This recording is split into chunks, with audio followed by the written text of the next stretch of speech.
Telugu Desam party వ్యవస్థాపకులు మాజీ ముఖ్యమంత్రి నందమూరి తారక రామారావు 103వ జయంతి సందర్భంగా ఆంధ్రప్రదేశ్ ముఖ్యమంత్రి నారా చంద్రబాబు నాయుడు ఆయన కుటుంబ సభ్యులు ఘన నివాళులు అర్పించారు. గురువారం ఈ మేరకు చంద్రబాబు ఆయన సతీమణి భువనేశ్వరి, కుమారుడు మంత్రి నారా లోకేష్ ఎక్స్ వేదికగా తమ స్మృతులను పంచుకున్నారు. ఎన్టీఆర్కు భారతరత్న ఇవ్వాలనేది మనందరి డిమాండ్. కృషి ఉంటే మనుషులు ఋషులవుతారు అనే మాటకు ఎన్టీఆర్ నిలువెత్తు నిదర్శనం.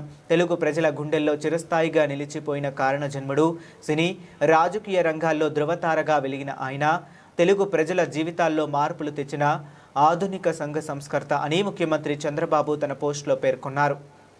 ఇలాంటి శుభ సందర్భంలో మనం ఇంత మునుపు కూడా చెప్పాం, మళ్ళీ ఒకసారి కేంద్రాన్ని కోరుతున్నాం. ఈ మహా ఎన్టీఆర్ అంటే తెలుగు జాతికి ఒక సెంటిమెంటు.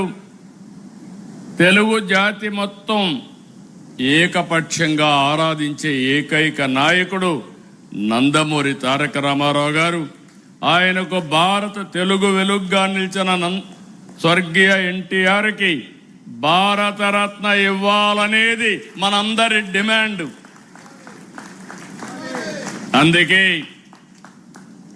తెలుగు జాతి ఆత్మ గౌరవానికి ప్రతీకగా నిలిచిన మహానేత, విశ్వవిఖ్యాత నట సార్వభౌముడు, ప్రజాహిత పరిపాలకుడు శ్రీ నందమూరి తారక రామారావు గారు